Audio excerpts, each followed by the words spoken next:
The wind was already dying when he saw the smoke. It slithered up from behind a ridge of sunburned rock, thin and gray, curling against the endless copper sky. His horse staggered beneath him, ribs showing, breath wheezing like the desert itself. He hadn't eaten since yesterday, hadn't spoken in longer. Then he saw him, a man by a dying fire, coat too clean for dust, eyes too calm for heat. The stranger asked for nothing, yet Eli reached into his pocket, found the only dollar he had left, and handed it over. No words, no reason. Just that quiet exchange between two souls half faded by the road. The stranger smiled slow, like he knew something Eli didn't. "The desert pays her debts," he said softly. Then the sun dropped behind the hills and the fire went out. But as Eli rode on, a question clung to him heavier than hunger. What kind of man gives away his last dollar? And what kind of man asks for it? By dawn, the wind had changed. The trail behind him was erased by sand, and the ridge where he'd met the stranger was nothing but a mirage. Eli reached the edge of his ranch, a scatter of sagging fences and sun-bleached boards. His well sat like a tomb in the yard, dry for years. He leaned against it, feeling the emptiness of both the ground and his soul. He wondered if he'd finally lost his mind, giving away his last dollar to a ghost. The wind whispered through the boards like laughter. Somewhere out there, the desert was keeping its secret. He found an old canteen and poured the last of the water down his horse's throat. The animal drank slow, grateful, unaware its master had nothing left for himself. Eli sat against a post, the taste of dust thick on his tongue. He thought about that stranger, how his coat had no dust, his eyes too clear for a man dying of thirst. Maybe he wasn't real. Maybe none of it was. The dollar, the words, the fire. Maybe hope itself was a mirage in this place. That night, thunder rolled far to the east. Lightning carved white veins across the black sky. Too far to bring rain, but close enough to stir memory. He sat on the porch with a rifle across his lap, staring at the horizon. For the first time in years, he prayed. Not for gold or rain or forgiveness, just for meaning. Something flickered deep within him, faint as that dying campfire had left behind. When he finally drifted to sleep, the desert dreamed with him. In his sleep, he saw the stranger's face again, but older now and sad. The voice echoed through the wind. The desert pays her debts. He awoke before dawn, breath sharp, eyes fixed on the well. For a moment, he thought he heard something deep below the sand, a slow, bubbling sound, faint and metallic, like something stirring in the dark. The morning came quiet as a held breath. The sky glowed white with heat before the sun even broke the horizon. Eli walked to the well, boots sinking into dust that no longer remembered rain. He leaned over the stone rim and listened. There it was again, faint but certain, like metal sighing in the dark. He dropped a pebble and counted the silence before it hit. Nothing, just the hollow echo of a world gone dry. But then from somewhere deep below came a sound soft as a whisper. A single drop falling into something that wasn't empty. For the first time in years, he smiled, though he didn't know why. By noon, the wind shifted. It rolled in heavy, thick with heat and storm smell. The sky turned copper, the kind of color that makes men uneasy. Eli tied down what he could. The porch door, the feed barrels, the horse reins. The first rumble came low and long, then the rain. Big, hard drops that vanished before they hit the ground. Still, he stood in it, letting the dirt run down his face like tears, hoping the desert would finally forgive him. The storm came and went like a warning. The land hissed as steam rose from the cracked soil. When the clouds broke, a faint rainbow shimmered over the ridge, vanishing as fast as it came. Eli walked back to the well. The air was thick with the smell of wet stone and iron. He leaned in again. The echo was gone now, replaced by something heavier, something alive. He dropped another pebble. This time, he heard a splash, small, but real. He knelt, whispered a prayer he barely remembered. That night the wind died. The stars came out sharp and cold. Eli sat by the well with a lantern, watching his reflection ripple in the thin pool at the bottom. The water shimmered faintly, shifting from silver to gold under the lantern's sway. He blinked, leaned closer. It wasn't a trick of the light. It was glowing. The hair on his arms lifted. He stepped back, breath short, eyes locked on that impossible glimmer. The desert was paying its debt. By dawn, the shimmer had grown stronger. Eli could see it pulsing faintly in the depths, a living glow. He tied a rope, lowered a tin bucket, and pulled it back up slow. What dripped from the rim wasn't water. It was thick, gleaming, and heavy. He touched it, half afraid, half certain he'd wake from a dream. It stained his fingers gold. He stared at them for a long time, trembling in the quiet morning. A week ago, he'd given away his last dollar. Now, the ground itself was giving it back 1,000-fold. The sun rose slow that morning, and Eli's world glowed different. Every board, every stone, every breath felt touched by something impossible. He sat beside the well, watching light catch the gold film along the rim. He filled one bucket, then another, until his hands shook. He didn't tell a soul. But the desert doesn't keep secrets for long. By noon, Clara Bell's wagon rolled through the gate, her sharp eyes scanning the yard. "You look like a man who's seen a ghost," she said, half a smile on her lips, half a warning in her tone. Eli just nodded, too stunned to speak. Somewhere deep inside him, fear began to stir. Not of what he'd found, but of what it would bring. By sundown, half the town had heard whispers of Eli's liquid gold. Men left their cards and whiskey at Clara's saloon to follow the gossip. Sheriff Pike rode out alone, slow and steady, the lawmen's kind of quiet following him like smoke. When he reached the ranch, Eli showed him the bucket. The sheriff turned it in his hands, gold glinting across his face. "You sure you want folks knowing about this?" he asked. Eli just looked toward the horizon, that line where dust meets sky, and said, "Ain't sure what I want anymore." Night came heavy and still. The stars burned low, and from the far edge of the property came the sound of hoofbeats. More than one. Eli sat up fast, rifle ready. Clara's voice cut through the dark. Word spread. He could see lanterns bobbing in the distance, too many. The weight of what he'd discovered sank in. The gold wasn't just his now. It belonged to greed, to rumor, to every man who'd ever felt cheated by this land. The miracle had turned to bait. Now, in the evening, just and stored there the Malstray. By midnight, voices echoed from the gate, loud, drunken, desperate. Jeb Raleigh led them, face glistening with sweat and greed. "He's hiding gold in the dirt," someone yelled. He tried to speak, but his voice came out dry. "There ain't enough gold here for the lot of you." Jeb laughed, his eyes wild. "Then I reckon we'll start digging." The desert wind carried the smell of rain and gunpowder. Clara stood beside Eli, silent, knowing the storm wasn't over. It was just beginning. The first shot wasn't fired that night, but something broke just the same. The crowd drifted back toward town, muttering plans, greed already burning holes in their souls. Eli stood by the well long after they'd gone. The gold shimmered faintly beneath the surface, as if mocking him. He dipped his hand in again. It was warm, almost alive. Then he saw it. A single bubble rising from the depths, leaving a trail of black behind. His stomach turned cold. Whatever gift the desert had given, it was starting to take back. By morning, the horizon was crawling with riders. Eli could see them from the porch.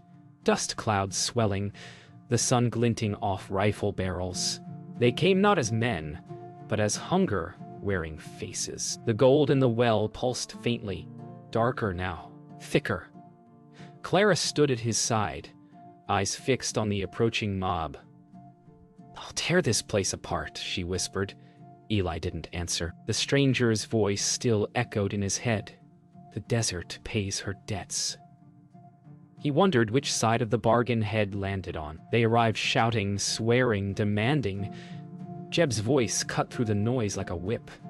"You're sittin' on fortune, Carter. Ain't right one man keeps what the ground meant for all." Eli stepped forward, calm as an old oak, his rifle steady in his hands. "You dig," he said. "And you'll wish you hadn't." The crowd laughed, but Clara saw the tremor in his grip. The air around the well began to hum, low and strange, like thunder trapped underground. The first shovel struck stone and the ground groaned. A deep rumble rolled beneath their feet, scattering loose dirt. "Keep digging," Jeb barked. Then came the smell, sharp, metallic, raw. The men hesitated, glancing at each other. From the hole a glow rose up, thick and golden but pulsing like a heartbeat. Eli took a step back, eyes wide. "You fools," he whispered. "It ain't gold. It's a lie." The air exploded with light. The well burst, spewing liquid gold that splashed across the yard like fire. Men screamed as it touched them, burning, not warming. Jeb fell back, clutching his arm as it blistered. Horses reared and bolted. Clara dragged Eli behind the trough as the ground shook again. The gold hissed as it hit the sand, turning black where it landed. Eli's miracle was dying, or being born again into something else. When the noise finally broke, the world was still. Smoke hung low. The well nothing but a pit of black stone. Jeb and his men were gone. Some fled, some buried. Clara rose slowly, her face streaked with soot and tears. Eli looked toward the ridge, and there he was again, the stranger, watching from the high ground, coat untouched by dust. Their eyes met across the distance. The stranger nodded once, turned, and vanished into the shimmering heat. Eli dropped to his knees beside the dead well, whispering to the empty sky. "Then what debt's left to pay?" The night came down like a curtain of smoke. The ranch was half ash, half silence. Eli stood beside what used to be the well, staring into the charred hole that once gleamed with gold. The wind whispered through blackened timbers, carrying the faint scent of burnt iron. Clara sat on the steps, her voice low, steady. "You did what you had to, Eli." But he wasn't sure. He'd seen the stranger's eyes again, calm, knowing, patient. If this was payment, what debt had he owed? A man can buy back a soul, but maybe the desert was trying to remind him one could still lose it. When the sun rose, the world was quieter, but not at peace. Sheriff Pike arrived, hat in hand, eyes full of things he couldn't say. "Town's talking," he muttered. "Some say you struck the devil's vein." Eli didn't answer. He just looked at the ground, where dark stains marked the sand like shadows that wouldn't fade. The sheriff sighed. "Whatever happened here, it's done." But the words hung hollow. Nothing in this desert was ever done. Just buried and waiting to rise again. By noon, Clara had packed what little was left. Some tools, a few clothes, her old revolver. She looked at Eli and saw a man hollowed out but not broken. "Leave this place," she said softly. "There's nothing left to keep." But he only shook his head. "There's something down there," he said, nodding toward the well. "Something still moving." Clara's eyes widened. "Ellie." He cut her off, voice low as dust. "I gotta know what the desert wanted." Then he climbed into the pit, the light swallowing him whole. It was cool down there, silent, except for a slow, dripping echo. Eli ran his hand along the stone, smooth in places, warm in others. Then he saw it, a small fissure in the rock where something faintly glowed. He pressed his fingers in, and the light pulsed once, spilling through the cracks like veins. His breath caught. The glow rose around him, not blinding but beautiful. Golden, yes, but tinged with red, like blood under sunlight. He stumbled back, realizing it wasn't gold that had filled his well. It was every debt, every sin, every act of mercy the desert had ever taken in. When Eli climbed out, dawn had turned to fire. The ridge shimmered in the heat, and there, just like before, stood the stranger. Jonas Creed smiled faintly, hat brim shadowing his eyes. "The desert don't give, Eli," he said softly. "She trades." Eli stared at him, the truth dawning slow and bitter. "Then take it back," he whispered. But Jonas only shook his head. "You already did."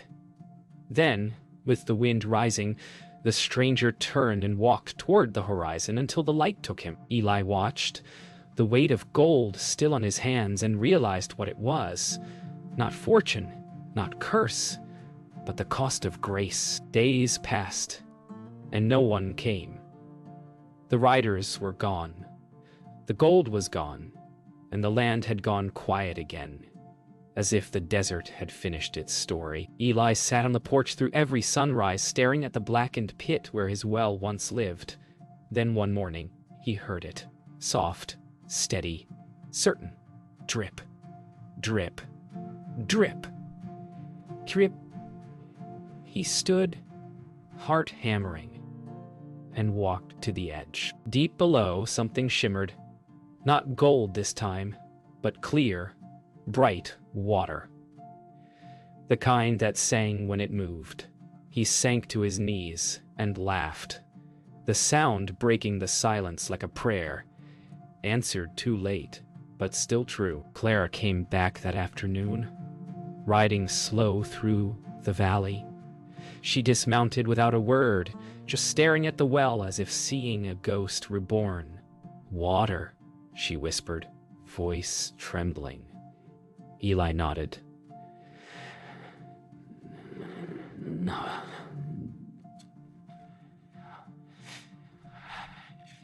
Never was." She knelt beside him, dipped her hand, and let the cool stream run through her fingers. For the first time in years, the sound of laughter drifted across the dry plain, low, tired, but real. The desert had given something pure, and neither dared to ask why. Word spread again, but this time softer. Folks from Silver Mesa rode out not for gold, but for water. The sheriff came with them, hat in hand, helping them fill buckets and barrels. No one spoke of the gold or the fire. They only spoke of life, the way it had come back to the land. The desert seemed calmer, the air sweeter. It was as if the earth had finally exhaled after holding its breath too long. That evening, the two sat under the porch again, a faint breeze stirring the dry air. Clara leaned back, eyes half closed. "Maybe it was never about gold," she said. Eli smiled faintly. "Maybe it was about what I'd do when I lost it." The horizon burned with the last light of day, the sky painted in quiet redemption. For once, neither of them felt the need to speak. The land was talking for them, whispering its old promise in the wind. The desert pays her debts. When night fell, Eli stepped down to the well one last time. The stars shimmered above, mirrored perfectly in the clear surface below. He knelt, touched the water, and saw his reflection looking back. Not broken, not cursed, just human again. Somewhere beyond the ridge, thunder rolled faintly, but it didn't sound like a warning anymore. It sounded like a promise. The desert was quiet now, its debt settled in full. The morning broke gentle and gold. Eli saddled his horse slow, every motion deliberate, quiet, like saying goodbye to something sacred. The land was still, the air light with dew, and the faint scent of new grass. He looked out toward the ridge where the stranger once stood. It was empty now, only heat and light. Clara watched from the porch, her hand resting on the railing. "Where will you go?" she asked softly. Eli smiled, small, tired, certain. "Wherever the river runs." Then he mounted up, turned his horse east, and rode out beneath the waking sky. He followed the old trail that once nearly killed him, the same stretch of sand where the stranger had appeared a lifetime ago. The desert felt different now. Softer. Forgiving. His horse moved slow, steady, hooves sinking into sand that glittered faintly in the sun. Every now and then, Eli thought he heard a voice in the wind, calm and familiar. He didn't answer. Some deaths didn't need words, only the living to remember them. By noon, the sun burned white above him. He stopped to water his horse near an old mesquite. As he knelt, something caught his eye, half buried in the sand. He brushed it free with his fingertips. A coin, silver, worn smooth, but the shape was unmistakable. His dollar, the one had given away. For a long moment he just stared, the heat shimmering around him, the wind whispering through the brush. Then he smiled. Quiet. No, the desert had finished her circle. He pocketed the coin, mounted up, and kept riding. The trail bent toward the valley where the sand turned to clay and the clay to green. From the distance came a sound he hadn't heard in years, running water. A river, alive and endless, cut through the desert like a miracle too stubborn to die. Eli stopped at the bank, dismounted, and watched it move. He dipped his hand in. The cold, shocking and pure. The water rippled gold for just a second, then clear again. He laughed softly, whispering, "Guess you did pay your debts." As the day faded, Eli climbed back into the saddle. The sky turned deep crimson, the air still and sweet. Behind him, the desert stretched wide and endless. Ahead, the river shone like a path of light. He tipped his hat toward the horizon, a faint smile crossing his face. Somewhere up there, maybe, the stranger was still walking, maybe watching, maybe waiting for another man to trade his last dollar for something worth far more. Eli rode on until the sun swallowed him, and the desert kept his story. Quiet, golden, eternal.